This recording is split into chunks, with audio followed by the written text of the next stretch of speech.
Brigitte Lahaie, Sud Radio, c'est l'instant Sexy News. Eh bien, Daniel Ballesteros, nous retrouvons Fleur Chéry, journaliste, qui voudrait nous parler, je crois, d'un sondage IFOP. Bonjour, Fleur Chéry. Oui, bonjour Brigitte, tout à fait.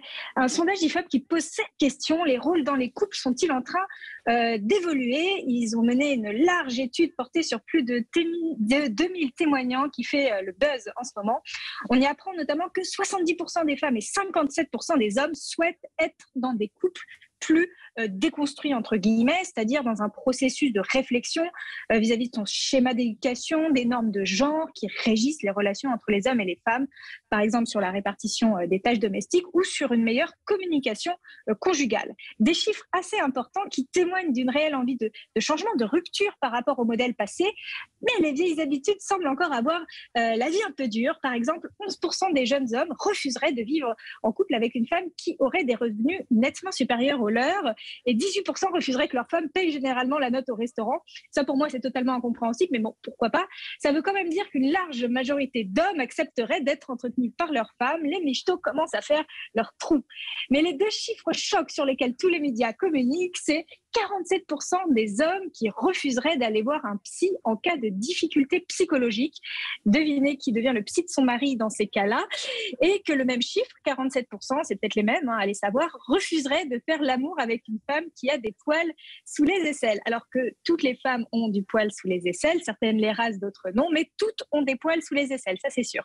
Peut-être qu'il ferait bien d'en parler à leur psy à l'occasion, je ne sais pas, ça éviterait d'emmerder leur femme sur la fragilité de leur bandaison. Plus inquiétant encore, un quart des hommes refuseraient que leurs femmes sortent dans la rue en mini-jupe ou bronzent sur la plage les seins nus. On voit bien là encore une rupture avec le passé, mais le passé de la libération sexuelle où le topless et la mini-jupe étaient grave à la mode. Bon, je tacle, mais je me permets de nuancer. L'étude est clairement dans son angle à charge contre les hommes. Par exemple, il est expliqué que 23% ne voudraient pas vivre avec une femme qui ferait moins de tâches ménagères qu'eux, mais moi, j'ai pas non plus envie de vivre en couple avec un homme qui ferait moins de tâches ménagères que moi. Il faudrait comparer avec les réponses des femmes. Et si 11% des hommes refuseraient de vivre avec une femme qui gagne plus d'argent, ça veut aussi dire que près de 90% n'ont aucun problème avec ça. Il faudrait également positionner ces chiffres dans le temps pour voir s'il y a une ouverture positive sur les changements des rôles dans le couple. Moi, j'ai quand même l'impression que l'ouverture au changement se fait de plus en plus sentir.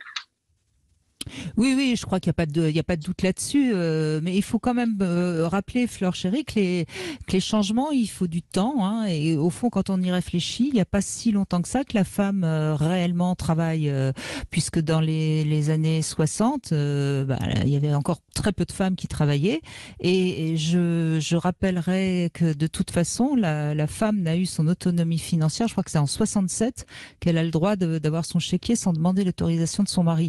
Donc on voit bien, ça fait même pas 50 ans. Donc on peut pas demander à des générations, ça fait quoi? Ça fait 2 générations, un peu plus. On peut pas demander à 2 générations de complètement chambouler les repères. Après, moi, je crois que c'est aussi à interpréter. Peut-être que les hommes, malgré tout, aiment bien être celui qui va protéger, qui va offrir. C'est pas forcément. Quand ils disent qu'ils préfèrent, qu'ils ne veulent pas que leur femme paye au restaurant, ça veut peut-être dire qu'ils préfèrent payer eux parce que pour eux, c'est vous savez, c'est c'est le chasseur qui rapporte le mammouth. C'est pas, je sais pas. Faudrait aussi. Parfois, les sondages, on n'a pas les raisons des choix de pourquoi les gens auraient répondu de cette manière-là. Daniel Ballesteros, ça vous surprend, ça vous étonne? Non, moi, que ma femme paye les repas et ça me gêne pas du tout. Qu'elle gagne plus d'argent, ça me gêne pas du tout, au contraire. Mais on est victime, entre guillemets, de nos chromosomes. Encore une fois, j'en ai déjà parlé. Nous étions des chasseurs-cueilleurs, effectivement, quand nous étions du temps des cavernes, et dans nos chromosomes, c'est inscrit, ça. Donc, nous sommes là pour protéger la femme, lui donner à manger, protéger les enfants, etc. Donc, effectivement, il faut lutter, si j'ose dire, si je peux me permettre cette expression, il faut en ce moment lutter contre nos chromosomes. Moi, ça fait longtemps que j'ai lutté contre mes chromosomes, l'égalité homme-femme, au contraire. Mais je sais pas s'il faut lutter contre nos chromosomes, pardon. Non, je pense qu'il faut accepter les choses et puis ensuite rester ouvert et se moquer de nous-mêmes. Moi, je trouve, moi, je sais qu'en tant que femme, j'ai un peu l'œil laser pour vérifier que tout va bien dans la maison, et Voilà, je oui. je vois tout de suite le détail qui n'est pas fait, mais je me moque de moi-même si je sens que j'ai envie de critiquer mon conjoint parce qu'il l'aura pas fait. Et puis de temps en temps, je le fais quand même parce que c'est plus fort que moi. Et voilà tout. Mais je pense pas qu'on puisse. Enfin, je pense pas qu'il faille lutter contre sa Ah, nature, me semble-t-il. Qu'est-ce que vous en pensez, Flore chérie? Non, je suis un peu d'accord avec vous. Je suis pas sûre qu'il faut complètement lutter contre. Je pense que le terme n'est pas approprié. Maintenant, il faut le prendre en considération, comme vous faites, c'est-à-dire savoir s'en manquer, savoir prendre du recul, certainement entre nos comportements biologiques, parce que c'est ça dont vous parlez, et notre conscient, notre cortex préfrontal, qui permet de prendre des décisions rationnelles et de savoir peut-être mieux interpréter ce que nous pousse à faire notre corps. Tout ce que nous pousse à faire notre corps n'est pas forcément bon pour nous. Il nous pousse par exemple à manger gras et sucré et salé. Peut-être pas Il ne faut pas oublier que dans nos comportements, nous sommes des marionnettes. Nous sommes tenus par tous les gens qui nous ont précédés et toutes les connaissances antérieures. Et donc, jusqu'à maintenant, c'était l'homme et la femme, des rapports différents. Donc, lutter, c'est entre guillemets, bien sûr, il n'est pas question de taper sur sa femme.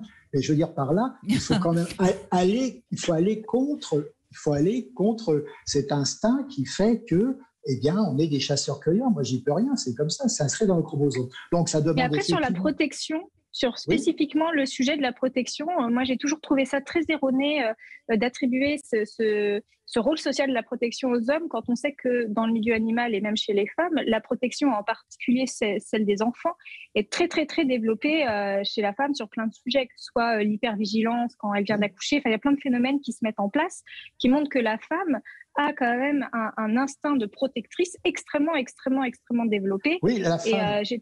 Alors Flore, je vais vous donner un exemple criant et qui est même, qui me semble tout à fait évident.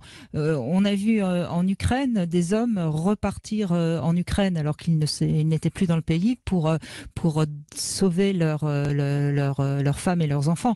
Et on voit bien que ce sont les hommes qui naturellement vont aller plus que les femmes prendre les armes.